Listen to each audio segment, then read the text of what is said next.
నవరసంబులుకు నాట్య మయూరియై మూల శబ్దంబుల మోక్షహంస. నవరసంబులుకు నాట్య మయూరియై మూల శబ్దంబుల మోక్షహంస. పరమ పవిత్రమౌ పరమాత్మ గీతయే నేడు నాట్యం బాడుచుండెగనుమా. పరమ పవిత్రమో పరమాత్మ గీతయే నేడు నాట్యం బాడుచుండెగనుమ. మునిరతనార్యులు మోదిల్లు శిష్యుండు, మునిరతనార్యులు మోదిల్లు శిష్యుండు సహజాచలుని కంఠ శబ్దరీతి. అజ్ఞానతిమిరంబులంతంబుజేయ అనాది బోధను వినుము ఆర్యులార. అజ్ఞానతిమిరంబులంతంబుజేయ అనాది బోధను వినుము ఆర్యులార. వినుము ఆర్యులార. తెలిపే జ్ఞానేశ్వరుల్ గీతన్ దివ్య రీతి. తెలిపే జ్ఞానేశ్వరుల్ గీతన్ దివ్య రీతి. ఆణిముత్యమీ గ్రంథము అచలులార. ఆణిముత్యమీ గ్రంథము అచలులార. ఆదరించిరి గీతను అచల ఋషులు గురుని వాక్కుగా గ్రహించి గురుతుగనుడు. ఆదరించిరి గీతను అచల ఋషులు గురుని వాక్కుగా గ్రహించి గురుతుగనుడు. హరి ఓం. శ్రీ గురుభ్యో నమః. నమో భగవతే వాసుదేవాయ. ఓం నమో నారాయణాయ. ఓం నమః శివాయ.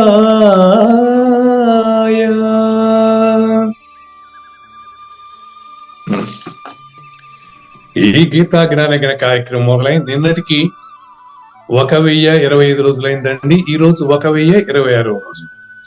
ఈ గీతా జ్ఞానజ్ఞ కార్యక్రమం సంకల్పించి నిర్వహిస్తున్న శ్రీ విద్యాసాగర్ గురువు గారికి, శ్రీ వెంకటేశ్వర గురువు గారికి శ్రోతలందరి తరపున ధన్యవాదాలు, వందనాలు. ఈనాటి కార్యక్రమంలో పాల్గొన్న ఆత్మస్వరూపులైన శ్రోతలందరికీ కైవల్యాసనం తరపున, అలాగే శ్రీ శివరామ దీక్షితుల వారి అచల యూట్యూబ్ ఛానల్ తరపున హృదయపూర్వక స్వాగతం, వందనాలు. గురుదేవులు సహజాచల రాజయోగి శ్రీ పూజారి వెంకటేశ్వర గురువు గారిని కార్యక్రమం ఆరంభించమని కోరుతున్నారండి. సర్వము గురువుమయము, సర్వము గురువుమయము, భవరోగ వైద్యుడతడని తెలియుము. సకల విద్యల నిలయము, దక్షిణామూర్తి అతడని తెలియుము. మూగవాణి మాటను, ఈ మూగవాణి మాటను శ్రోతలు కోటలు దాటింతురు. కృపా సిద్ధితోనే నేనెంత ఆనందముందినాను. నిజయోగి శ్రీకృష్ణుడు, నిజ భక్తుడైనట్టి అర్జునుడు, వీరి సంవాదామృతం జనులార మన పాలిట అమృతం. వేదవ్యాసుడు దీనిని జనుల ఎద వికసించునట్లుగాను, మహాభారతమందున వెలిగించే కోటి సూర్యుల వెలుగుతో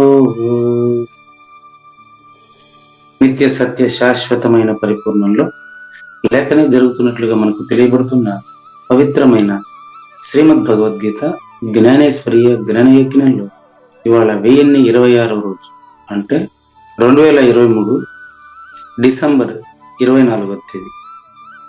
ఈరోజు మరి సాత్విక కర్మ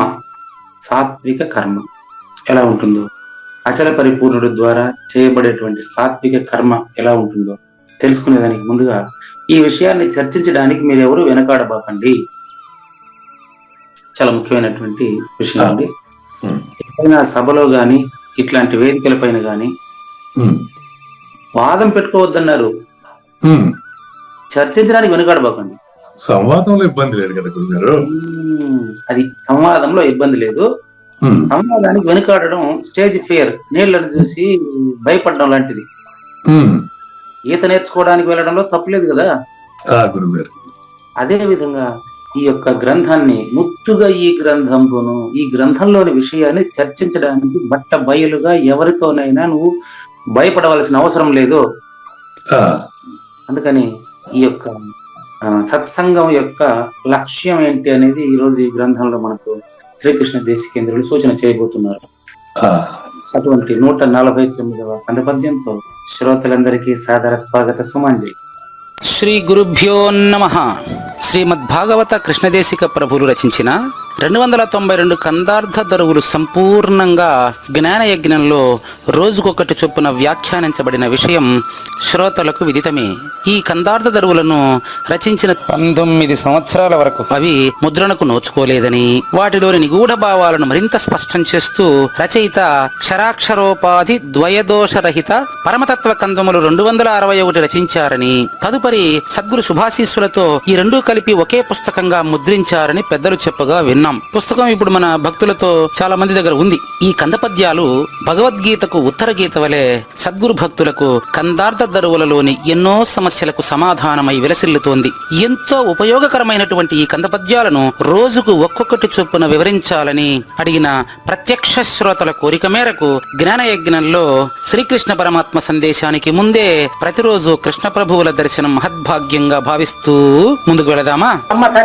ముద్దుగా ఈ గ్రంథంబును పెద్దల ముందర వచింప పెరిదివియకుమీ, దిద్దెదరు తప్పులున్నను వద్దనకను దిద్దనివ్వు వరకీర్తినిధి. ఈ గ్రంథం యొక్క చర్చ లక్ష్యం ఏంటో ఈ గ్రంథంలో ఈ పద్యంలో చెప్పారు. ఈ యొక్క 261 కందపద్యాలని ప్రత్యేకంగా కందపద్యాలను మాత్రం తీసుకున్నారు. బెంగళూరుకు చెందిన రాచమడుగు లక్ష్మీనారాయణ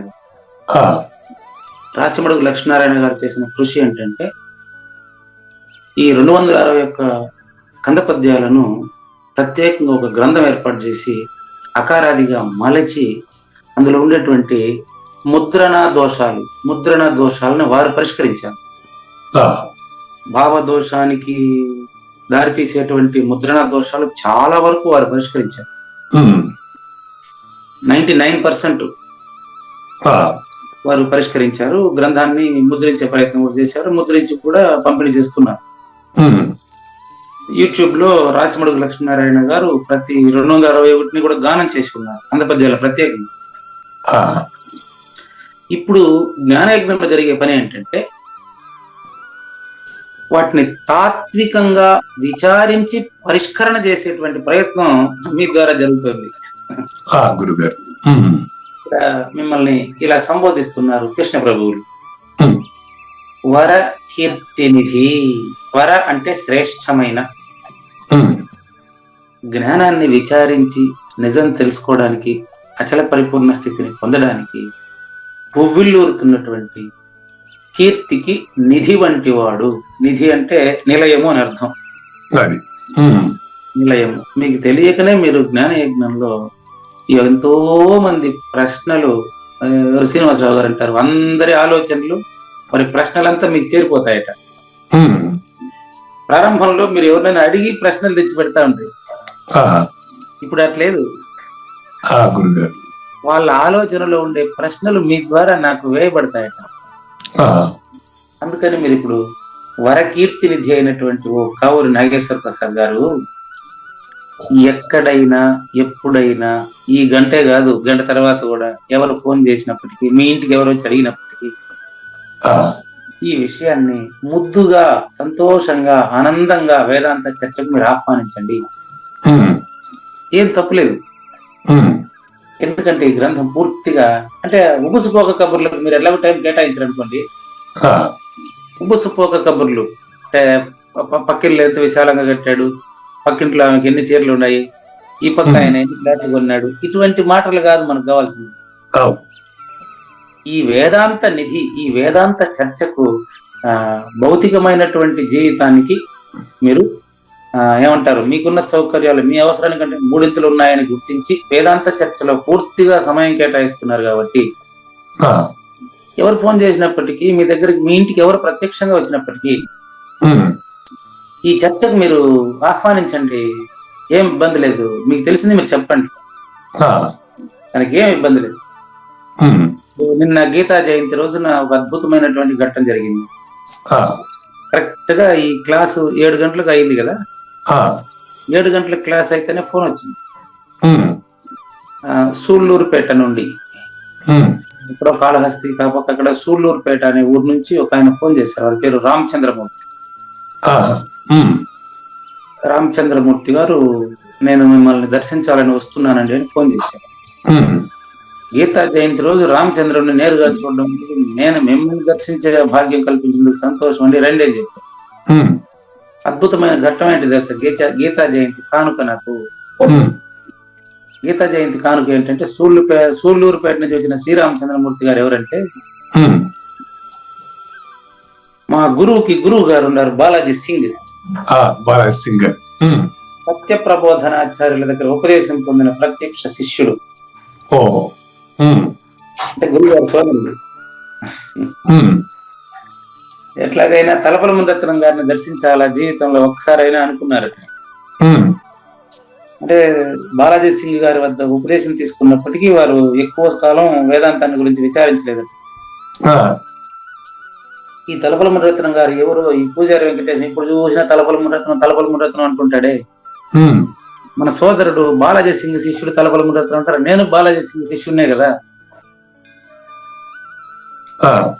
నాకు తెలియకుండా ఈ తలపల మురత్నం గారు ఎక్కడున్నారు అని తలపల మురత్నం గారిని సందర్శించడానికి మా సోదరుడైనటువంటి హరి ఆశ్రమంలో చల్లపల్లి బీసీ కాలనీలో ఒకసారి వచ్చారట. మొన్న ఎప్పుడు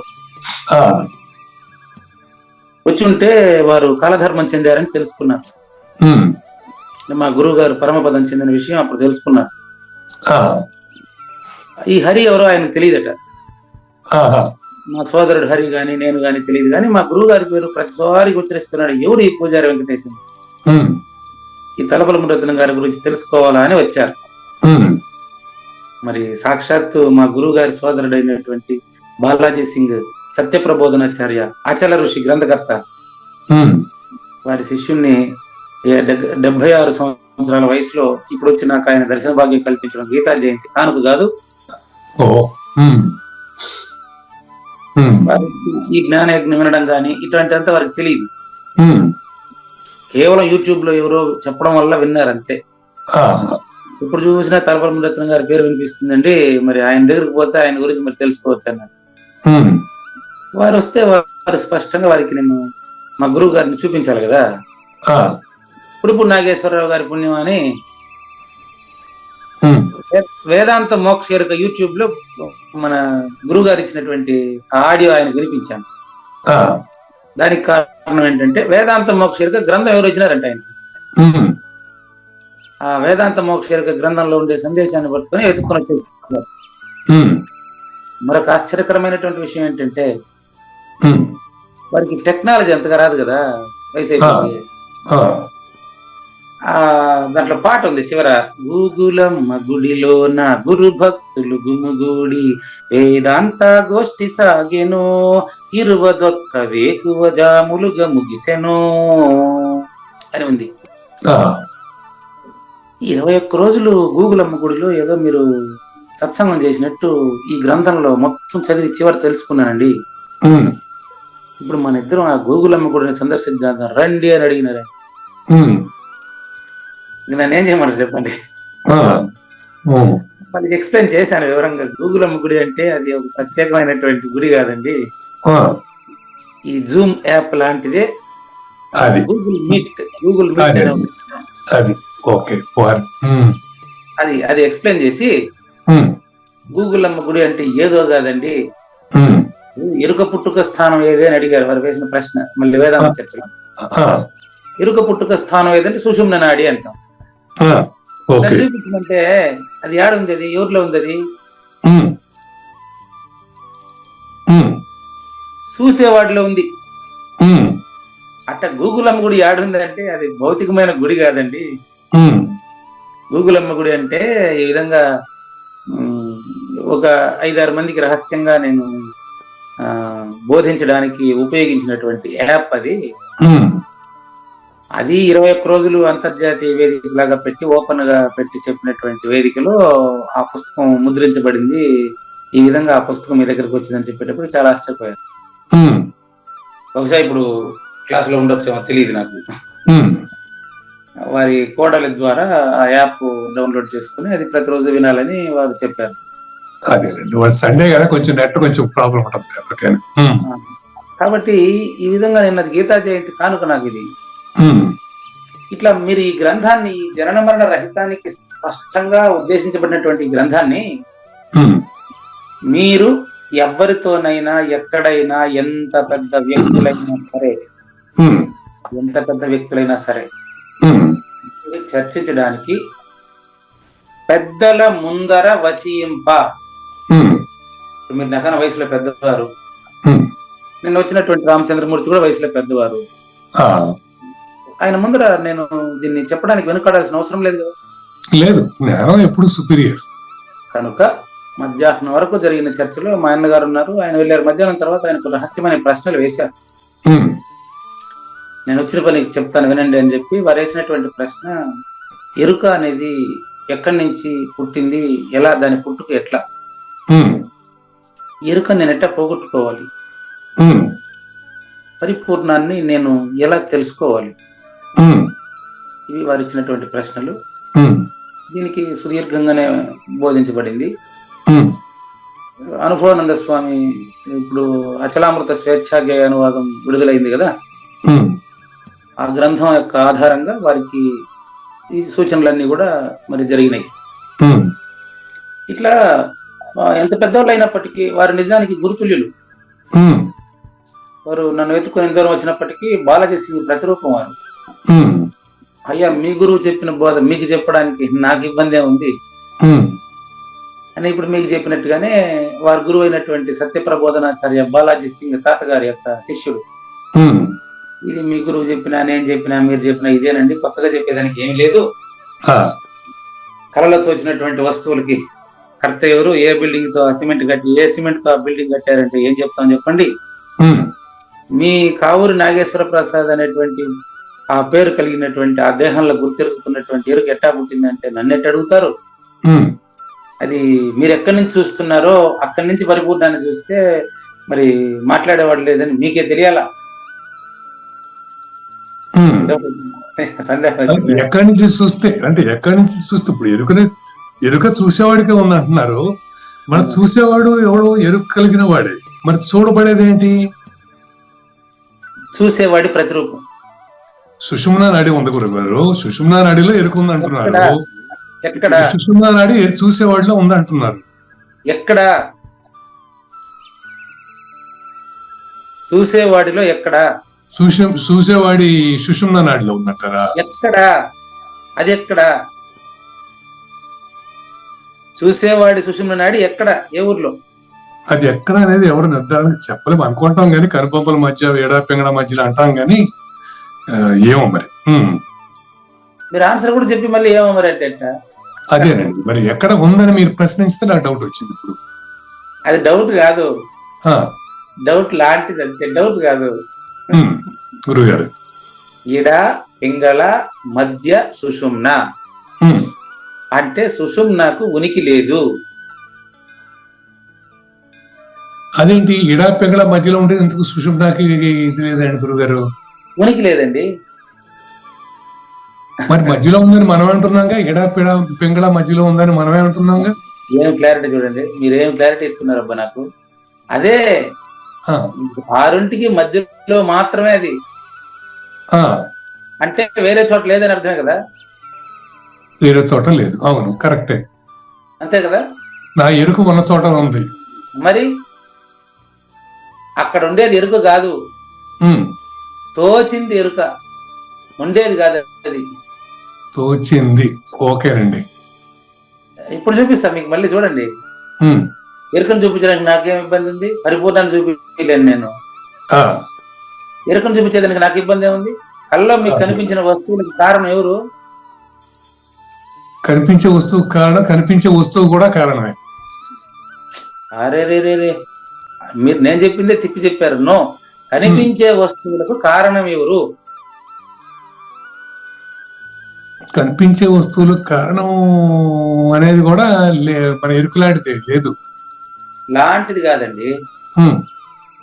నేను చెప్పేది ఆన్సర్ చెప్పేదా? అది మీరు సరిపడకపోతే సరిపడలేదనండి. అంటే నేనంటే భగవంతుడే కారణం అంటారండి. మళ్ళీ భగవంతుడే అని చెప్పుకొచ్చిన ఇప్పుడు అది ఇక్కడ మనకి అప్లై కాదు కనుక ఆ మాట అనలేదు.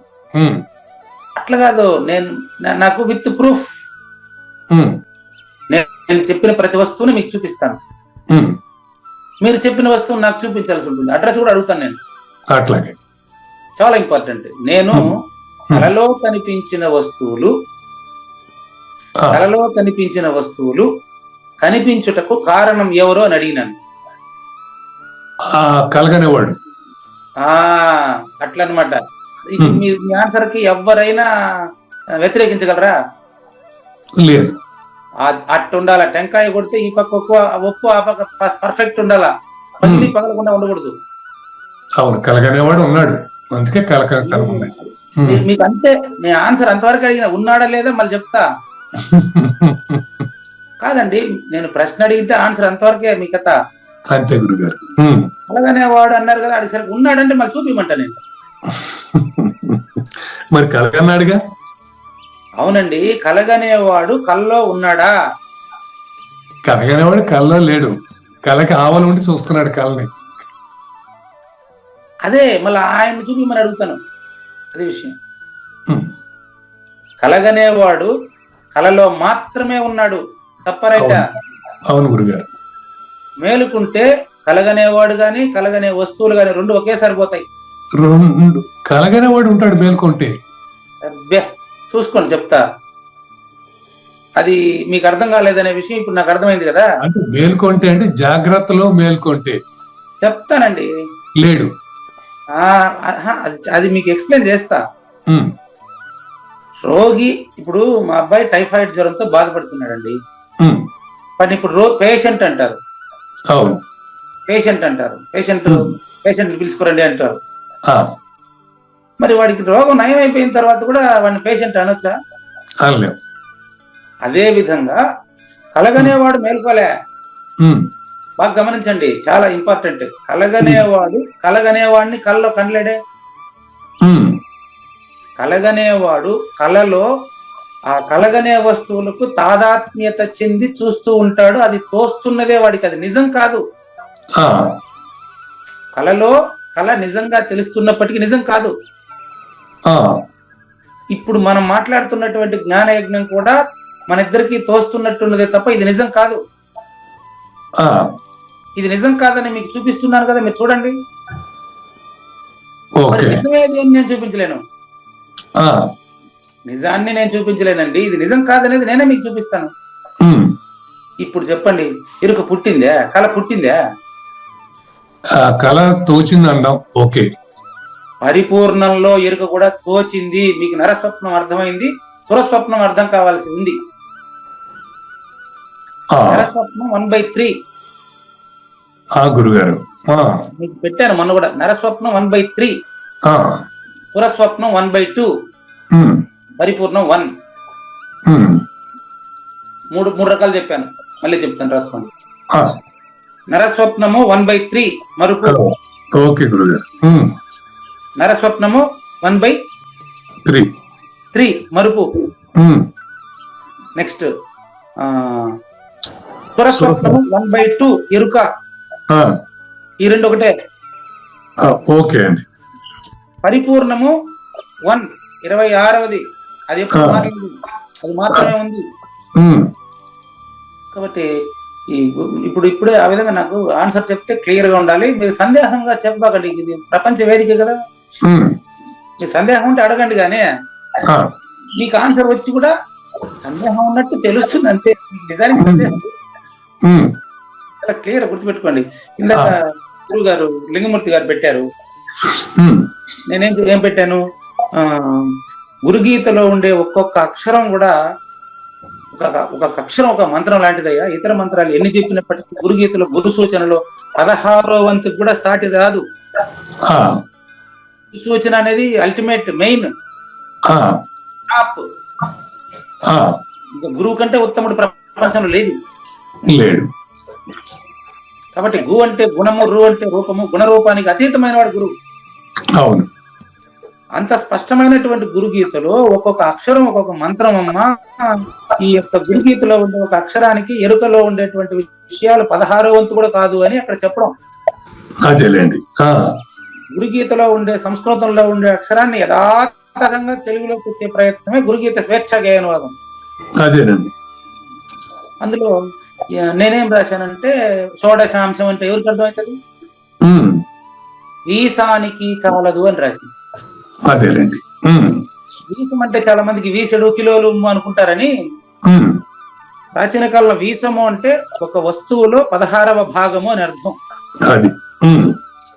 మరి జంబోజలింగమూర్తి గారు పెట్టారు గురువు గారు, వీసము అంటే మీరన్నట్టే అట్టంత పని కాదు నాకు. మీరన్నట్టు ఆయన ఏం చెప్పారంటే 6 వీసము అంటే 6 అనుకుంటా అన్నారు. అనుకుంటా ఏంది, వాళ్ళకి డౌట్ ఉందని అర్థం. అట్లా పనికిరాదు, మీరు సరిపెట్టుకోకూడదు, అదే సరిపడాలా, అది విషయం. మీరు సరిపెట్టుకుంటే అది ఎరుక, అదేలేండి. మీరు సరిపడిపోతే పరిపూర్ణం, గుర్తుపెట్టుకోండి. కాబట్టి వీసము అంటే ఏ సాధన నీకెందుకు, వీసానికి పనికిరాదు అంటే అర్థం ఏంటంటే పరిపూర్ణత తెలిసిన తర్వాత సాధనలో పని లేదని అర్థం. పరిపూర్ణం తెలిసేదాకా సాధన సంపత్తి కావాలి. అవును అవును, అంతేలేండి. గురుగీతలో కూడా 211 గేయం తర్వాత చెప్తున్న మాట అది. ఒడ్డును చేరిన వాడికి ఇంకా పడవ అవసరం లేదు కదా. అదే విధంగా అట్లా మీరు ఒడ్డును చేరిపోయారు. కానీ మీకు ఏముందంటే మీకంటే ప్రతి సామాన్య శ్రోతకి ఇది ఉంటుంది. ఏముంటుందంటే పాము లేదని అర్థమైపోయింది, కానీ భయం అనేది కొంచెం ఉంటది. అవును. కళ మేలుకున్న తర్వాత కళ్ళలో కనిపించిన జ్ఞాపకాలు ఉంటాయి, కానీ కళ్ళలో కనిపించిన జ్ఞాపకాలు ఉన్నంత మాత్రాన ఆ జ్ఞాపకాలతో ఆ వస్తువుల్ని తెచ్చిస్తారా? లేదు. ఎగ్జాంపుల్, మీరు కలగనింది సింగపూర్ లో మీరు 7 మందితో కలిసి టూర్ వెళ్తున్నట్టు సింగపూర్ లో కలగన్నారు అనుకోండి, మేలుకుంటే మేలుకున్నవాడు ఉన్నారంటున్నారు. మరి మీరు మేలుకుంది సింగపూర్ లో కదా. అవును. మరి హైదరాబాద్ లో ఉండే మీరు సింగపూర్ లో ఉండే నాగేశ్వర ప్రసాద్ ని పిలవండి, ఇట్లా చేరా. గురుగారు, మేలుకున్న మీరు హైదరాబాద్ లో ఉన్నారు, కలగన్న మీరు సింగపూర్ లో ఉన్నారు. ఇప్పుడు హైదరాబాద్ లో మేలుకున్నారు కాబట్టి సింగపూర్ లో ఉండే కావూరు నాగేశ్వర ప్రసాద్ ని పిలవాలనా? ఎందుకంటే కలగనేవాడు కళ ఒకేసారి పోయినాయి. అదేలేండి. కేవలం తోచింది అది అంతే. జ్ఞానయజ్ఞం కూడా ఇంతే, అంతే అంతే. స్పష్టంగా మీరు పూజారి వెంకటేశం గారి దగ్గర చర్చించడానికి వెనుకాడబోకండి. మీకు తెలిసింది చెప్పండి, తెలియంది తెలుసుకోండి. అవును. మీకు తెలిసింది పూజారి వెంకటేశానికి నేర్పండి. అటువంటిది ఏం లేదు గురుగారు, నేర్పచ్చు ఇక్కడ. కాబట్టి సందేహపడకుండా అడగండి. దిద్దెదరు తప్పులున్నను, మీరు తప్పులుంటే నేను దిద్దుతా, నా దగ్గర తప్పులుంటే మీరు దిద్దుతారు. ఆల్రెడీ దిద్దుతానే ఉన్నారు, డైలీ దిద్దుతున్నారు. కాబట్టి మీరు విచారించటలో సిద్ధాంతంలో గ్రంథంలో తేడాలని సవరించి స్పష్టంగా వివరిస్తారు, సవరించి వివరిస్తారు. ప్రత్యక్ష శ్రోతలు మనకు వింటున్నారు కదా, ఇంకా 43 మంది ఉన్నారు కదా ఇప్పుడు లైన్ లో. వాళ్ళు వివరిస్తారు. మళ్ళీ మీరు మనకు ఫోన్ చేసి నీ నెంబర్ నా నెంబర్ వాళ్ళ దగ్గర ఉంది కదా, వాళ్ళు ఫోన్ చేసి అయ్యా మీరు ఇట్ట అడిగి ఉండకూడదు, ఇట్ట అడిగి ఉండొచ్చు, అయ్యా మీరు ప్రశ్న సమాధానం ఇట్లా చెప్పుండకూడదు, ఇట్ట చెప్పుంటే బాగుంటుంది అని నాకు చెప్తున్నారు కదా. కాబట్టి మీరు ఏం భయపడబాకండి, ఎట్టి సంకోచం పెట్టుకోబాకండి, సరిదిద్దుకునే అవకాశాన్ని ఉపయోగించుకుందాం మనం. కాబట్టి శ్రేష్టమైనటువంటి కీర్తి నిధి లక్షణములకు నిలయమైనటువంటి కావూరు నాగేశ్వర ప్రసాద్ గారు ఇడా పింగళ ద్వయం అండి. ఇడా పింగళ ద్వయము, ఆ ద్వయపు గుర్తు సుషుమ్న. ఇడా పింగళను వదిలితే దానికి ఉనికి లేదు, స్వప్నావస్థను వదిలితే దానికి ఉనికి లేదు, జాగ్రత్త అవస్థను వదిలితే దీనికి ఉనికి లేదు. అదేలేండి. ఈ రెండుకి సుషుప్తిలో ఉనికి లేదు. సుషుప్తిలో జాగ్రత్తకి ఇక్కడ రెండుకి ఉనికి లేదు కదా. అవునండి, అవును. గాఢ నిద్రలో అసలు నాగేశ్వర ప్రసాద్కే ఉనికి లేదు. ఇప్పుడు ప్రాణం లేకపోతే జ్ఞానానికి ఉనికి లేదంటారా? ప్రాణం లేకపోతే జ్ఞానానికి ఉనికి లేదంటారా? ఎరుకకి ఉనికి లేదంటారా?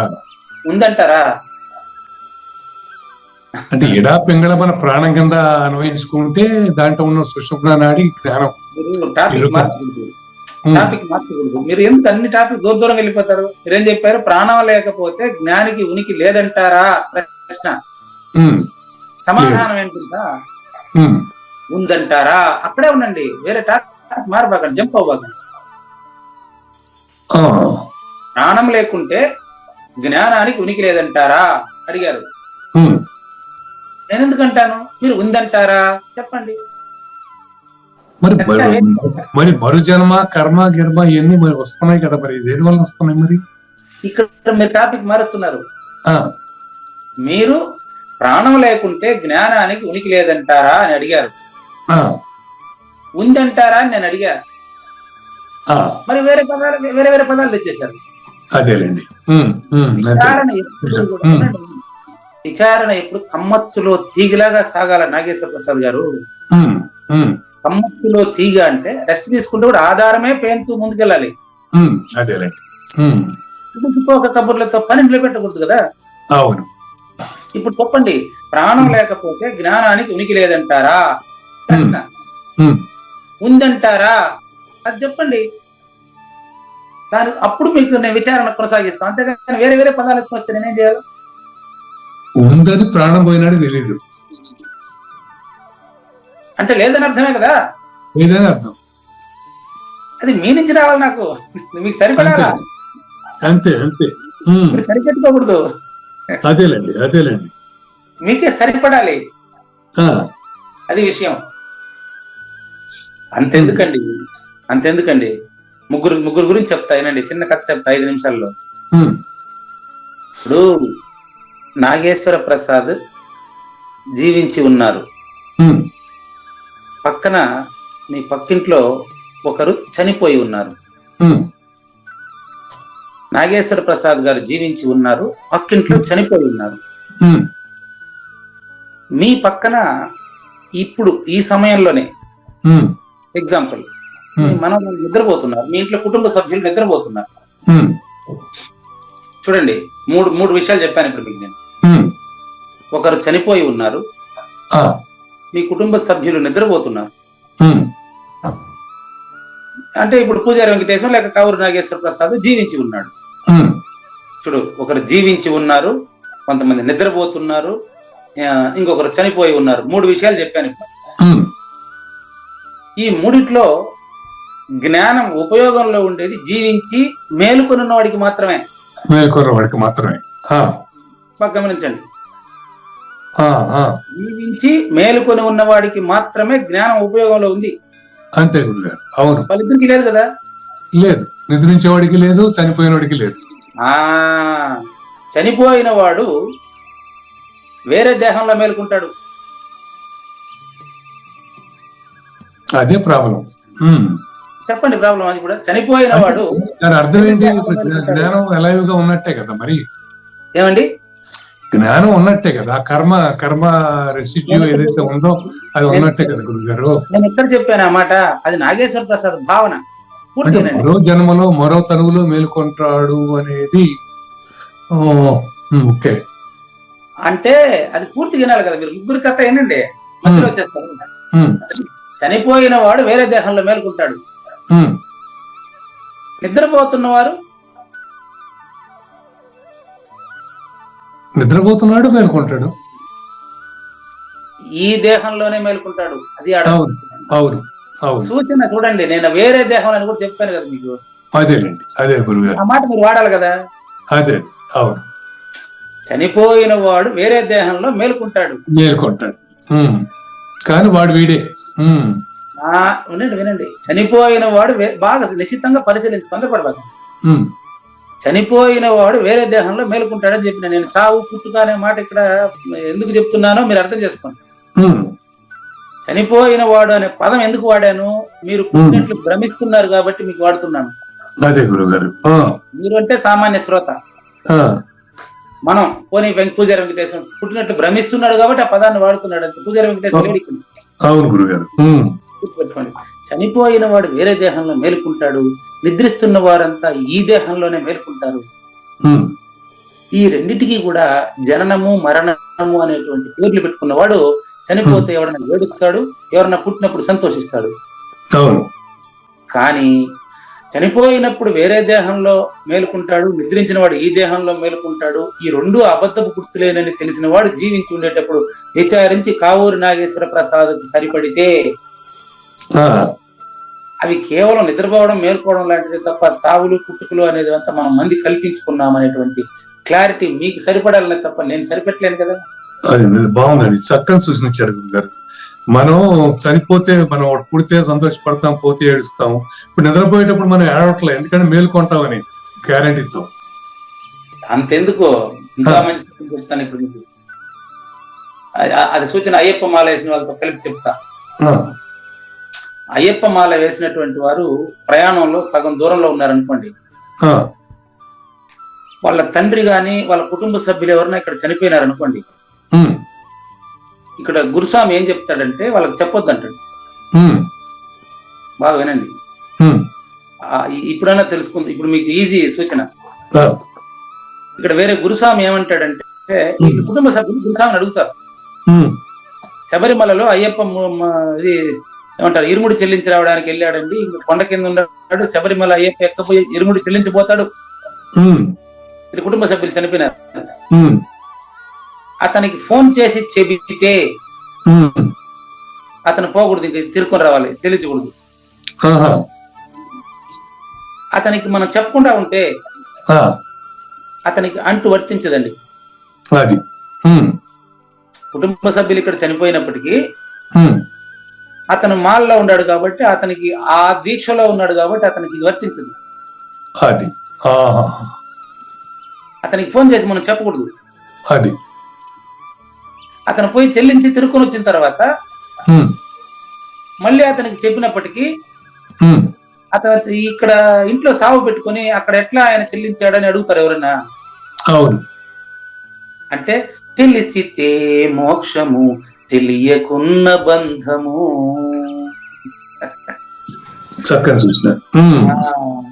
అట్లా ఈ తెలివి తీసేస్తే నువ్వు మోక్ష స్వరూపుడివి.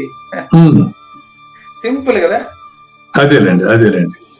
కాబట్టి ఇంత స్పష్టమైనటువంటి విచారణ, ఎంత సూచన అంతేనండి. ఇంత స్పష్టమైన విచారణ. ఇప్పుడు జీవించి మేలుకొని ఉండేటువంటి వాడు ఒకడు, మరణించిన వాడు ఒకడు, నిద్రపోతున్న వాడు ఒకడు. ఆ ఇద్దరి గురించి వీడికి తెలుసు, కానీ ఆ ఇద్దరికి ప్రపంచం గురించి తెలియదు. బాగా మేలుకొని ఉండేవాడికి గురించి ఆ ఇద్దరికి తెలియదు, ఆ ఇద్దరి గురించి వీడికి తెలుసు. ఇప్పుడు గానా చనిపోయి ఉండేవాడు వేరే దేహంలో లేస్తాడు, నిద్రపోయి ఉండేవాడు అదే దేహంలో లేస్తాడు. దేహం వేరే, అంతే. అవునండి, అవును. కుండలన్నీ ఒకటే, కానీ కుండ జ్ఞానం మట్టికి ఉండదండి. అవును, కుండలన్నీ ఒకటి, కుండ జ్ఞానం మట్టికి ఉండదు. ఇప్పుడు దృష్టి జ్ఞానమయం కృత్వ పశ్యత్ బ్రహ్మమయం జగత్. ప్రపంచం పరిపూర్ణమే కదా. ఎప్పుడు నువ్వు ప్రత్యేకంగా లేకపోతే. కొండకే ఎరుక, మట్టికి లేదు. అదే ఇప్పుడు మీరు మట్టిగా మారాలనా? ఆల్రెడీ మట్టేనా? మట్టి. అది ఇప్పుడు నువ్వు పరిపూర్ణుడేనాయన. అదేనండి. సరిపడిందా? సరిపెట్టుకోవాలా? ప్రస్తుతానికి సరిపడింది గురుగారు. ప్రస్తుతానికి సరిపడింది, మళ్ళీ వస్తుంది అది. సరే మళ్ళీ రేపు చూద్దాం. 32 నిమిషాలు పూర్తయింది. మరి చిన్న ఉదాహరణ నా దగ్గర చెప్పించినందుకు మీకు ధన్యవాదాలు తెలియజేస్తూ, ఇదంతా బాలాజీ సింగ్ శిష్యులు వచ్చి ఏమంటారు విచారించినటువంటి ప్రభావం అంతే. శ్రీరామూర్తి గారు, శ్రీరామచంద్రమూర్తి, శ్రీరామచంద్రమూర్తి గారు. ఓకే, మనం రచయితకు ధన్యవాదాలు తెలియజేస్తూ జ్ఞానయజ్ఞం 2వ భాగం చూడండి. 1026వ ఎపిసోడ్ ఇది. 1026వ ఎపిసోడ్ జ్ఞానయజ్ఞం 2వ భాగం, శ్లోకం నెంబర్ 23, 18వ అధ్యాయం శ్లోకం నెంబర్ 23. అవునండి. నిన్న మనకు సాత్విక, రాజస, తామసిక జ్ఞానములు పూర్తయినాయి. అవును. ఇక్కడ ఒక సూక్ష్మం కూడా మనం గ్రహించాలండి. త్యాగాన్ని గురించి చెప్పేటప్పుడు ముందుగా తామస త్యాగము, తర్వాత రాజస త్యాగము, తర్వాత సాత్విక త్యాగం చెప్పారు. అవును. జ్ఞానం గురించి చెప్పేటప్పుడు మాత్రం సాత్విక జ్ఞానము, రాజస జ్ఞానము, తామస జ్ఞానం గురించి చెప్పారు. ఇప్పుడు 6 అయినాయి. ఇప్పుడు ఏం చెప్తున్నారు? కర్మ గురించి చెప్తారు. కర్మ 3 రకాలు. సాత్విక జ్ఞానంలో పరిపూర్ణమును సూచన చేశారు. ఇక్కడ సాత్విక కర్మలో కార్యమును అంటే పరిపూర్ణుడు చేసేటువంటి కర్తృత్వరహిత కర్మను సూచన చేయబోతున్నారు. అర్థమైందా? అవునండి. సాత్విక జ్ఞానంలో పరిపూర్ణ సూచన చేసినట్లే సాత్విక కర్మలో పరిపూర్ణుడు చేసేటువంటి పనులు కావు. అతను యోగంలో ఉండడం వల్ల, అచల పరిపూర్ణ రాజయోగంలో ఉండడం వల్ల, సహజంగానే ఆయన అచల పరిపూర్ణ రాజయోగి కావడం వల్ల అతని ద్వారా జరిగేటువంటి పనులకు కర్త ఉండడు, అతనికి ఫలితం రాదు, అతనికి జన్మ లేదు. తీసుకోండి 23 శ్లోకం నెంబర్. శ్రీ భగవాన్ ఉవాచ నియతం సంగరహితం అరాగద్వేషతః కృతం అఫల ప్రేప్సునా కర్మ యత్తత్ సాత్వికముచ్యతే. ఉత్తమమైనటువంటి శ్లోకం. నిన్న బాలాజీ సింగ్ గారి శిష్యులు వచ్చి మరి సద్గురుమూర్తి నాకు చేసిన సూచనలన్నీ ఈ రోజు క్లాసులో వచ్చేస్తాయి. ఒక ఆశ్చర్యకరమైన విషయం ఏంటంటే, ఇందులో యత్ అంటే ఏ అని అర్థం అండి. యత్ తత్ అని చెప్పాడు. యత్ సాత్వికం వచ్చేది. యత్ అంటే ఏదైతే, కర్మ ఏదైతే, పని ఏదైతే అతని దగ్గర చేయబడుతుంది పని, ఆ పనిలో గాన ఎవరి ద్వారా చేయబడే పనిలోనైతే అని అర్థం అండి. నియతం అనే పదానికి అర్థం చెప్తాను చూడండి. శాస్త్ర విహితమైన కర్మ, అది శాస్త్ర విహితమైన కర్మ, అది అర్థం. శాస్త్ర విహితమైన కర్మ అతని ద్వారా జరుగును, అది సాత్విక కర్మ. అయితే నేను చేస్తున్నా అనే భావన అతనికి ఉండదు, దాన్ని సంగరహితము అంటున్నారు. సంగరహితం. విహితం అంటే సంగరహితమా? ఏమండి? విహితము కాదండి. విహితం అనే పదం ఏడుంది? ఇప్పుడు విహిత కర్మ, శాస్త్ర విహిత కర్మ అన్నారు కదా. శాస్త్ర విహిత కర్మ అంటే శాస్త్రము ద్వారా చెప్పబడినటువంటి ధర్మమైనటువంటి పనులు అని అర్థం. అది శాస్త్రం ద్వారా. ఓకే, విహితం. విహితం ధర్మమైనటువంటి పనులు జరుగుతాయి. ఆ జరిగేటువంటి పనుల్లో సంగరహితము అనే పదానికి అర్థం చెప్తున్నారు. అది శాస్త్రబద్ధం అనుకోవచ్చు. ఓకే, శాస్త్రబద్ధమైన పనే జరుగుతుంది. కానీ శాస్త్రబద్ధమైన పని నేను చేస్తున్నాను అనే పేరు ధర్మరాజు పెనువేప విత్తయ్య అన్నట్టు నేను ధర్మం పాటిస్తున్నాననే ఉంటే ఆయన ధర్మరాజు ఎట్టయినాడు? నేను ధర్మం పాటిస్తున్నాను అనే భావన అతనికి ఉండదు, ఆయన కూడా ధర్మం జరుగుతుంది. అది పరిపూర్ణుడు చేసేటువంటి పని అట్టుంటది. సంగరహితము అంటే కర్త అనేటువంటి భావన లేకుండా జరిగేటువంటి పని. సర్వారంభ పరిత్యాగి గుణాతీతస్స ఉచ్యతే. సర్వారంభ పరిత్యాగి అంటే అతను నేను కర్త అనేటువంటి భావనే అతనిలో ఉండదు. ఉదాహరణకు మీకు జోక్ అని కూడా అనుకోండి. మా పాప మా ఇంటికి పిలిచిందంటే ఇప్పుడు చూడు, మా పాప మా ఇల్లు అనే మాట్లాడతా కదా ఇక్కడ. కానీ అక్కడ నన్ను పిలిస్తే వీళ్ళ ఇంటికి పిలుస్తా ఉంది ఈ పాప అని చెప్తాను.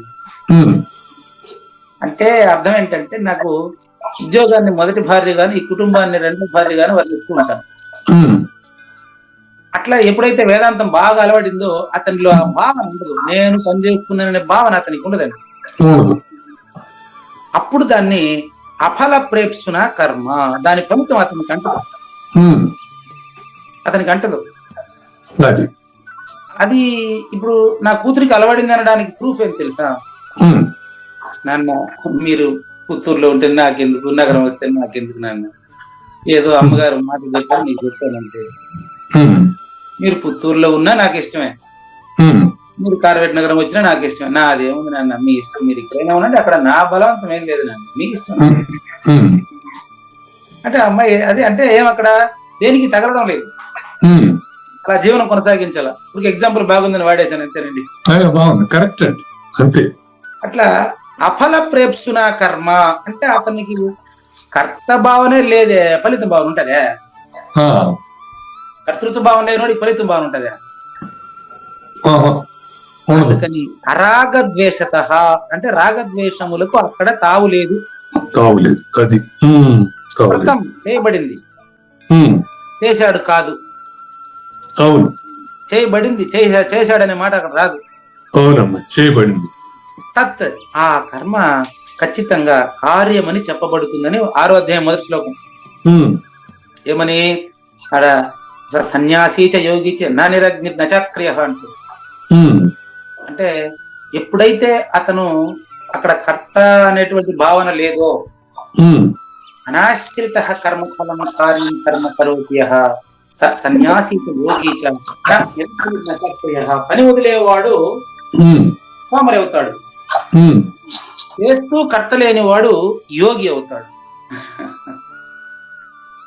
తన విద్యుక్త ధర్మాన్ని నిర్వర్తిస్తూ ఫలితం కోరకుండా ఉండేటటువంటి వాడిని ఇక్కడ సన్యాసి అని చెప్పండి, యోగి అని చెప్పండి, ఏం పేరైనా పెట్టండి, అతను పరిపూర్ణుడు.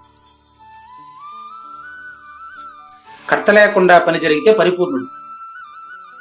కనుక నియతం సంగరహితం అరాగద్వేషత కృతం అంటే శాస్త్ర విహిత కర్మలను కర్తృత్వరహితంగా చేస్తూ ఉన్నప్పుడు జరిగేటటువంటి పనిని సాత్విక కర్మ అంటారు. అందులో రాగద్వేషముల భావన రాదు, కాబట్టి దాన్ని సాత్విక కర్మ అని అంటారు అని దీని సంక్షిప్త భావం అండి. ఇప్పుడు మనం వ్యాఖ్యను చూద్దాం. జ్ఞానేశ్వరి వ్యాఖ్య ఈరోజు ఇంకా 14 నిమిషాల్లో పూర్తవుతుందండి. గమనించండి, ఒక అద్భుతమైనటువంటి ప్రయోగం తెచ్చాడు. ఎవరు అన్యదా భావించండి. చూడండి, సాత్విక కర్మ అంటే ఎట్లుంటుందంటే ఎత్తనే సద్గురు దంపతులతోనే మొదలెట్టాడు. పతివ్రత స్త్రీ స్వయంగానే తన భర్తను కౌగిలించుకొని రీతిన, పతివ్రత స్త్రీ తన భర్తను కౌగిలించుకోవడానికి తన పర్మిషన్ అడగల, ఎవరికి పర్మిషన్ అడిగే పనిలే. ఆ విధంగా కర్తృత్వ రహిత కర్మ చేయడానికి అతను ఎవరి దగ్గర పర్మిషన్ తీసుకోవాలా? అది చేయబడుతుంది అంతే, అది చేయబడుతుంది అంతే, ఆయన కర్త కాదు. అంటే ఇప్పుడు పరిపూర్ణ చేసే పని సత్వగుణ ప్రధానంగా ఉంటుంది, ఖచ్చితంగా ఉంటుంది. కానీ సత్వగుణంలో ఉన్నాననే కర్త ఆడ ఉండడు, ఉండదు. ఆ చెడు పనులు చేస్తాడు, ఆయన కర్త నేను అనుకోడు. అతనితో చెడు పనే జరగదయ్యా, జరగదు, అది విషయం. సైకిల్ నేర్చుకున్న తర్వాత కింద పడే అవకాశం ఉండదు. అది మీరు అన్నారుగా శాస్త్రపథం, శాస్త్ర విహితం అని క్లియర్ గా. దానికి ప్రూఫ్ చెప్తున్నా, మీకు ఉదాహరణ ఇస్తున్నా. ఈత నేర్చుకున్న తర్వాత మునిగిపోతామనే భయం ఉంటుందా? ఉండదు. ఒకసారి పాలు పెరుగు అయిపోయిన తర్వాత ఇంకా అది మళ్ళీ తిరిగి పాలు అయిపోతుందనే భయం ఉంటదా? కాదు. పతివ్రత స్త్రీ ఎంత స్వతంత్రంగా తన భర్తను కౌగిలించుకుంటుందో, ఏమైనా ఇట్లా తిరిగి ఎవరైనా ఉండాలేమో తిరిగి చూస్తుందే? అవసరమా? లేదు. ఎవరు ఉంటే మాత్రం భయం ఏమి? తన భర్తను తాను కౌగిలించుకోవడానికి భయం ఎందుకు? ఆ విధంగా తన అధికారమును ఆధారముగా చేసుకొని ఏ కర్తవ్యములైతే స్వాభావికముగా వచ్చి మన కంఠమున పడునో, ఏ కర్తవ్యములైతే మన అధికారం వలన మనకు శ్యామల వర్ణముగా గల శరీరమునకు చందనము వలె, తారుణ్యవతి స్త్రీ అంటే వయసుకు వచ్చిన అమ్మాయి, ఆరుణ్యవతి స్త్రీ నేత్రములకు కాటుక వలె అభూషణములై శోభిల్లును. అభూషణములు అంటే నేను ఎప్పుడు చెప్తూ ఉంటాను, ఉపయోగిస్తుంటాను కొన్ని పదాలు. నాన్న ఈ ముక్కుపుల బాగుందా, ఏమండి ఈ కమ్మలు బాగుందా అని వాళ్ళు అడిగినప్పుడు కమ్మలెట్టా బాగుంటుంది, ముక్కుపులెట్టా బాగుంటుంది అని మీరు బాగుండారు కాబట్టి దాని అదృష్టం అది అంటూ ఉంటాను. అంతే కదా గురుగారు, కరెక్టే కదా. అనమాట. ఇప్పుడు నగరగా ఉంటే నగ వేసుకున్న తర్వాతనే అది బాగుండడం. అవును. మరి మీరు వేసుకుంటే నగలు బాగా లేకుండా ఉంటాయి, దాని అదృష్టం కదా అది. అడగడం ఏముంది అసలు అవును అని చెబుతూ ఉంటాను అనమాట. మీకు మరో మంచి ఉదాహరణ చెప్తాను. అదేంది, baby soap Johnson and Johnson. Johnson and Johnson company వాళ్ళు అంత డబ్బు ఎందుకు సంపాదిస్తున్నారు తెలుసా? అది చెప్తాను, మీరు ఏమో అన్నిదా భావించకండి. చిన్న పిల్లల పైన ప్రయోగించిన సబ్బు కాబట్టి పిల్లల వల్ల సబ్బు కంపెనీ డబ్బు సంపాదిస్తున్నారు తప్ప సబ్బు వల్ల పిల్లలు అందంగా రావడం లేదు. అర్థం కాలేదా? చూడండి మళ్ళీ చెప్తాను. జాన్సన్ అండ్ జాన్సన్ ఆ తెల్ల సోపు ఉంది కదా, ఆ సోపు చిన్న పిల్లలు సహజంగానే పుట్టినటువంటి పిల్లలు ముద్దుగా ఉంటారు, వాళ్ళను శుభ్రం చేసి సున్నిపిండి పెట్టి శుభ్రం చేస్తే ఎలాగూ ముద్దు గొలుస్తూ ముద్దులుగుతారు పిల్లలు, మామూలు, అది సహజం అది. కానీ ఈ సోపు కంపెనీలంతా వాళ్ళ మీద ఆధారపడి ఈ తల్లిదండ్రులకు పిల్లల మీద ఉండేటువంటి ప్రేమ, తాత అవ్వలకు పిల్లల మీద ఉండేటువంటి ప్రేమ, ఆ రూపంలో వాళ్ళు డబ్బు సంపాదిస్తున్నారు అంతే. బిడ్డ ఎదగడం సోపులో లేదు, బట్టలో మురికిపోవడం సోపులో లేదు. బట్టలో మురికి బట్టలో పోయేదానికి అదొక మురికి అంతే. చాలా ఇంపార్టెంట్. నా మాట వినపడుతుంది కదా? మ్యూట్ చేశారు మరి ప్రాబ్లం డిస్టర్బెన్స్ ఏమైనా వస్తున్నాం? ఇంతసేపు మీకు వినపడింది కదా? వినపడిందండి. శుభం అండి. కాబట్టి చిన్నపిల్లల యొక్క సబ్బు జాన్సన్ అండ్ జాన్సన్ కంపెనీ సబ్బు అంత ట్రాన్స్లేషన్ కావడానికి అర్థం ఏంటి, దాని ప్రభావం ఏంటి అంటే ఆ యొక్క చిన్నపిల్లల మీద తల్లిదండ్రులకి తాత అవ్వలకి ఉండేటువంటి ప్రేమ వల్ల వాళ్ళు అట్లా డబ్బు సంపాదిస్తున్నారు. సోప్ వల్ల పిల్లోడు తెల్లగా రావడం లేదండి. కాబట్టి ఎప్పుడైతే ఆ వయసులో ఉన్నటువంటి అమ్మాయి కండ్లు ఆల్రెడీ అందంగా ఉంటాయి, కానీ కాటుకు పెట్టడం వల్ల ఇప్పుడు అందంగా రావడం లేదు. అది తారుణ్యవత స్త్రీ నేత్ర కాటుకుల వల్ల. అంటే అభూషణం అంటే అర్థం అది. అభూషణము అంటే అలంకరించడం వల్ల అమ్మాయికి అందం రాలేదు. అవును, బాగా గమనించండి. అలంకరించుకోవడం వల్ల ఆభరణాలకి సముచిత స్థానం లభించింది. అట్లా పువ్వుతో కట్టబడడం వల్ల దారం కూడా తలలో ధరించబడుతుంది. దారాన్ని పెట్టుకుంటారా? అట్లా లెక్క. పరిపూర్ణుడితో ఉండడం వల్ల, పరిపూర్ణుడి చేష్టలు అనుసరించడం వల్ల ఇతనికి కూడా మంచి పేరు వచ్చేస్తుంది. ఆ గురువు గారి యొక్క భావనను అనుసరించడం, ఆచరించడం వల్ల ఇతన్ని కూడా గురువు అని పిలుస్తారు చాలా మంది. అంతే, ఇంకేం లేదు అక్కడ. పూజారి వెంకటేశం గురువు కాదు. గురువు గారి భావాలను అనుసరించి గురువు గారి భావాలను ఆచరిస్తున్నందువల్ల అతనిని గురువుగా చాలా మంది భావిస్తారు అంతే. అట్లా లెక్క. అతని ద్వారా చేయబడే పని అంతా కూడా సాత్విక కర్మ అంటే కార్యము. క్లియర్ అండి? చూసుకోండి. తన ఆత్మ మరి శరీరం, జ్ఞానేశ్వర రాసిన యథార్థం గమనించండి.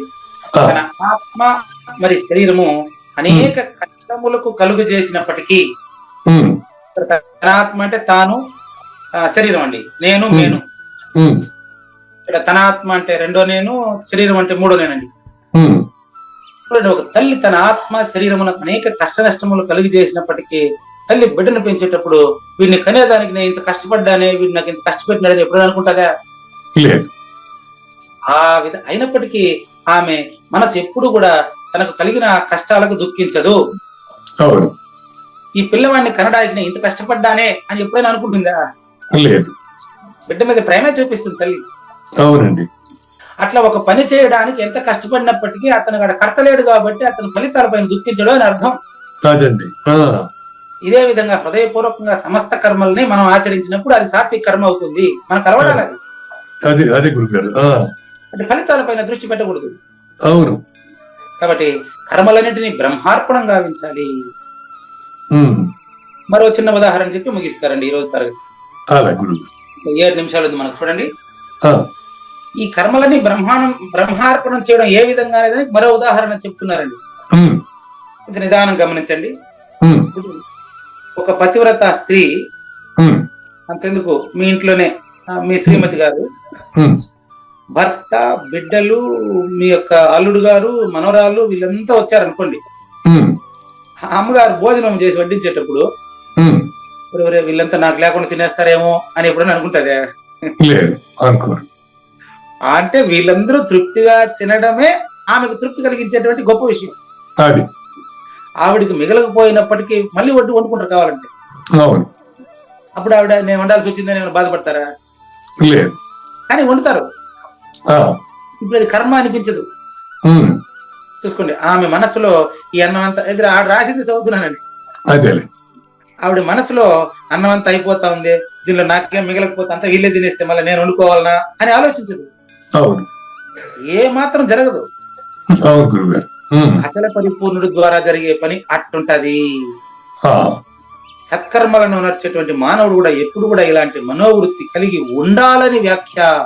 ఉమ్, అట్టి స్థితిలో పని పూర్తిగా నెరవేరకపోతే విషాదం ఎప్పుడూ కలగదు. ఉమ్, అందరికి సరిపోతుందని చేశాను, చాలలేదు, ఇంతమంది ఎక్కువ వచ్చినారు, వీళ్ళు ఎందుకు వచ్చినారు అని ఆ తల్లి అనుకోదు. అనుకో. మీకు వడ్డించేటప్పుడు అన్ఎక్స్పెక్టెడ్ గా అల్లుడు గారు దిగారు. ఆ, రే అల్లుడు గారు దిగారు కదా, ఇప్పుడు వచ్చినాడే, మరి ఇతనికి వంట చేయాలంటే నాకు కష్టం కదా అని ఎప్పుడైనా అనుకుంటుందా ఆమె? అనుకో. తన విషయం పట్టించుకోదు అంతే. అస్సలు పట్టించుకోదు. అల్లుడు గారికి వడ్డించేసి తనకు మళ్ళీ వండుకుంటది. అంతే అంతే. తన విషయం పట్టించుకోరు ఎప్పుడు. తల్లి కూడా అంతే కదా చేసే పని. అచల పరిపూర్ణ అట్టుంటాడు. అది. ఆ, ఒకవేళ ఆ పని పూర్తయినందువల్ల అతిగా ఆనందించాల్సిన అవసరం ఏముండదు. ఆ, కాబట్టి కావూరి నాగేశ్వర ప్రసాద్ గారు ఇలాంటి యుక్తులను అనుసరించి ఉదాహరణలు చెప్పాను అంతే. నేను పాటించేది నేను పాటిస్తే నాకు వస్తుంది, కానీ మీకు ఉదాహరణలు చెప్తే నాకు రాదు. ఆ, ఎవరికి వాళ్ళు పాటిస్తేనే ఆచరిస్తేనే తెలుస్తుంది అంతా. అవునండి, ఆచరణలో తెలిసేది. కాబట్టి ఇటువంటి యుక్తుల్ని అనుసరించి ఏ కర్మలైతే అనుసరించబడునో ఆచరించబడునో ఆ కర్మలంతా కూడా ఈ యొక్క సత్వగుణ సంపన్నమని తెలియాలి. సాత్విక కర్మలని చెప్పాలి. ఈ విధంగా మీకు సాత్విక కర్మ అచల పరిపూర్ణుడు ద్వారా జరుపబడును, దాని కర్మ అనకూడదు, కార్యము అనాలి అని మనకు సాత్విక కర్మ గురించి తెలియజేశారండి. ఇప్పుడు గురువు గారు మనకు రాజస కర్మ యొక్క లక్షణాలను తెలియజేస్తారు. ఎందుకండి మాకు ఇదే బాగుంది ఇదే ఆచరిస్తామంటే కుదరదు. అది ఆచరించండి సాత్విక కర్మల్ని అని చెప్పినప్పుడు బాగుంది, కానీ రాజస కర్మలు ఎట్లున్నాయో తెలుసుకుంటే ఆ విధంగా మనం ఆచరించకుండా ఉంటాం కదా. అవును. దుర్యోధనుడిలాగా నాకు తెలుసయ్యా ధర్మం అంటే, కానీ నేను పాటించలేనంటే అట్లా నువ్వు కావూరి నాగేశ్వర ప్రసాద్ గారు ఈ రాజస కర్మల పట్ల కూడా ఒకసారి అట్లా ఆలోచించండి. కానివ్వండి. శ్రీ భగవాను వాచ. శ్రీ భగవాన్ ఉవాచ. ఎత్తు కామేప్సునా కర్మ. ఎత్తు కామేప్సునా కర్మ. అహంకారేణ వా పునః. అహంకారేణ వా పునః. క్రియతే బహుళాయాసం. క్రియతే బహుళాయాసం. తద్రాజసం ఉదాహృతం. తత్రాజస ఉదాహృతం. ఇక్కడ తూ పెట్టాడు అంటే దానికి వ్యతిరేకమైంది ఇది అని అర్థం. ఇంతసేపు చెప్పింది పరిపూర్ణుడి ద్వారా జరిగే పని, ఇప్పుడు చెప్పబోయేది పరిపూర్ణుడు కాని వాడి ద్వారా జరిగే పని. అందుకని తూ శబ్దం ఎప్పుడు వ్యతిరేకాన్ని సూచిస్తుంది. తూ కానీ ఎత్ తూ అతు కానీ యత్ కర్మ ఏ పని అయితే మిక్కిలి శ్రమతో కూడినదో.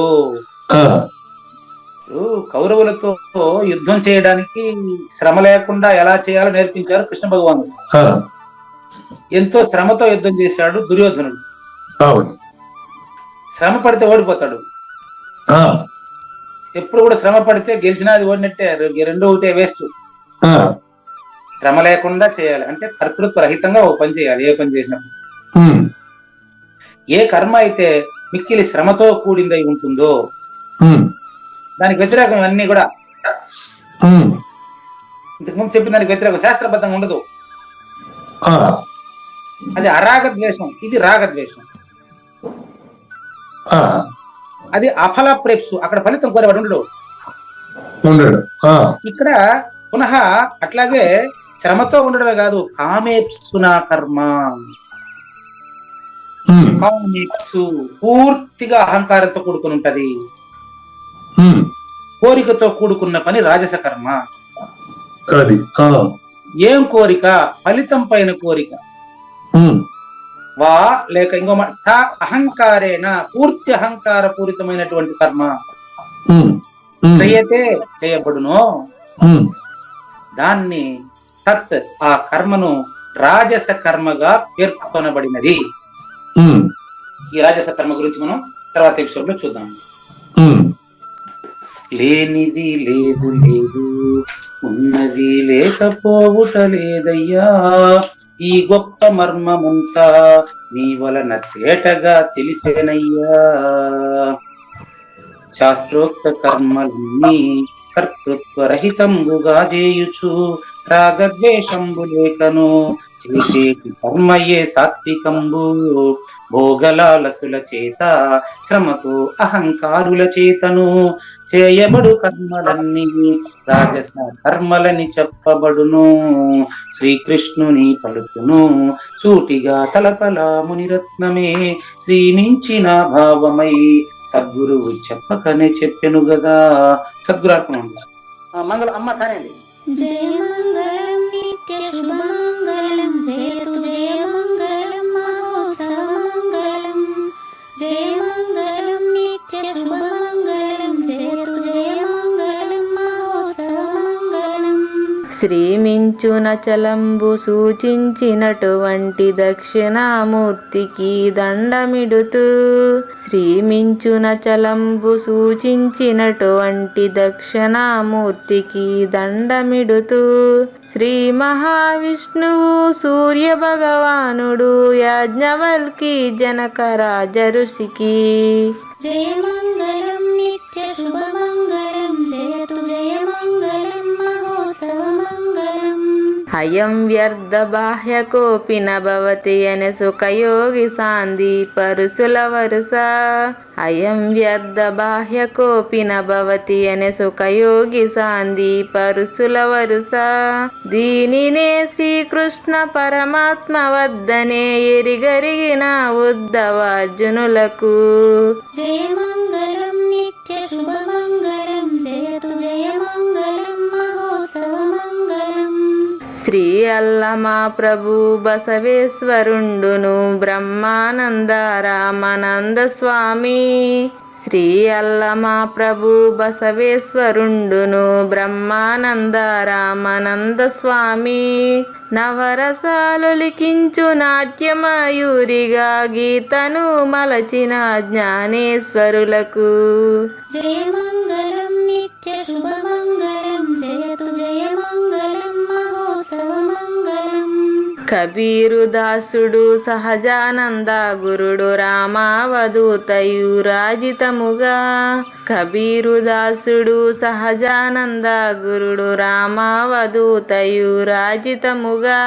అంబికా శివయోగి శ్రీవేమన నిరంజన వెంకయ్య తిరువెంగళార్యులకును. జయ మంగళం నిత్య శుభమంగళం, జయతు జయ మంగళం మహోత్సవ మంగళం. శ్రీ బృహద్వాసిష్ట సిద్ధాంతమును చేసి జనన మరణ భ్రాంతి జడుపు బాపి. శ్రీ బృహద్వాసిష్ట సిద్ధాంతమును చేసి జనన మరణ భ్రాంతి జడుపు బాపి. అచల సాంప్రదాయమవనిలో నెలకొలిపి అందించినట్టి శివరాములకును. జయ మంగళం నిత్య శుభమంగళం, జయతు జయ మంగళం మహోత్సవ మంగళం. మెప్పైన బోధల తిప్పలు బాపిన అప్పయ్య మంత్రియు అచల గురులు. మెప్పైన బోధల తిప్పలు బాపిన అప్పయ్య మంత్రియు అచల గురులు. పరశురామ సీతారామ స్వామి ప్రభులు నరసింహయోగి గురువర్యులకును. జయ మంగళం నిత్య శుభమంగళం, జయతు జయ మంగళం మహోత్సవ మంగళం. కందార్థములనందించి బృందముకు రంది పాపిన కృష్ణ ప్రభువునకును కందార్థములనందించి బృందముకు రంది బాపిన కృష్ణ ప్రభువునకును పలుకులా కందనిది పరబయలు ఇది అని పలికిన ఫీల్కాన లక్ష్మణునకు జయమంగళం నిత్య శుభమంగళం జయతు జయమంగళం మహోత్సవమంగళం. ఫీల్కాన లక్ష్మణుల ప్రియ శిష్యవర్యుండు అవధూతయని పేరావనియందు ఫీల్కాన లక్ష్మణుల ప్రియ శిష్యవర్యుండు అవధూతయని పేరావనియందు పాఠాలు నేర్పించి పీఠాలు ఏర్పరచి శంఖబాపిన వెంకటేశ్వర అవధూతకు జయమంగళం నిత్య శుభమంగళం జయతు జయమంగళం మహోత్సవమంగళం. బట్టబయలున ఎరుక పుట్టనే లేదని బాలాజీ సింగు ఈ కీలు తెలిపే బట్టబయలున ఎరుక పుట్టనే లేదని బాలాజీ సింగు ఈ కీలు తెలిపే మూలమూలినట్టు ఎరుకేమి లేదని తెలియజెప్పిన మునిరత్నమార్యులకును జయమంగళం నిత్య శుభమంగళం జయతు జయమంగళం మహోత్సవమంగళం.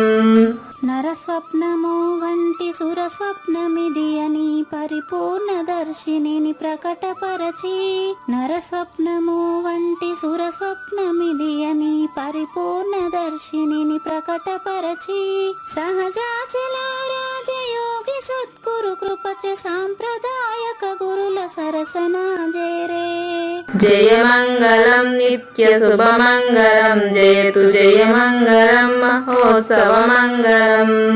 నిష్కల్మషానంద నిజ గురుని శిష్యుండు లింగమూర్తి లిపిని పొందుపరచి నిష్కల్మషానంద నిజ గురుని శిష్యుండు లింగమూర్తి లిపిని పొందుపరచి కార్వేటి నగరము పురవాసుడైనట్టి పూజారి వెంకటేశునకంకితం విధి జయమంగళం నిత్య శుభమంగళం జయతు జయమంగళం మహోత్సవమంగళం. జయమంగళం నిత్య శుభమంగళం జయతు జయమంగళం మహోత్సవమంగళం. జై సద్గురు ప్రభు మహారాజ్ కి జై. జై గురుదేవ్ అండి. శ్రోతలందరి తరపున వెంకటేశ్వర గురు గారికి ధన్యవాదాలు చెప్తూ శాంతి మాత్రం. పూర్ణమదః పూర్ణమిదం పూర్ణాత్ పూర్ణముదచ్యతే పూర్ణస్య పూర్ణమాదాయ పూర్ణమేవ అవశిష్యతే. ఓం తత్సత్. ఓం శాంతి శాంతి శాంతి. హరి ఓం. అశరీరం సర్వదా అస్తి శరీరం రహితం సదా అయమేవ సద్యో ముక్తి అన్యథా భ్రమకారణం